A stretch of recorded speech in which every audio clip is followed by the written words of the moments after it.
The setup process for connecting your online store catalog to Google is quick and easy. Simply select Connect Google by navigating through the home screen. First, you will be prompted to select a Google account to use. You can use a pre-existing Google account, such as a Gmail account, or you can create a new one for free.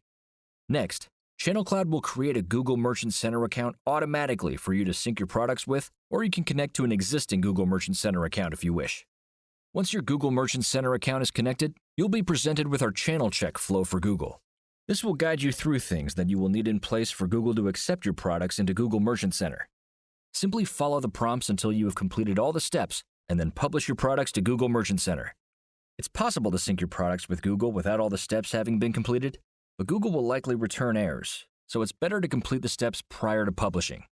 Once your products have been synced, they will be eligible for display on relevant searches across Google's search network and across Google services without paying for ads. Note that it can take 3 days for Google to verify your products after they have been synced with Google Merchant Center, so please be patient when first syncing products.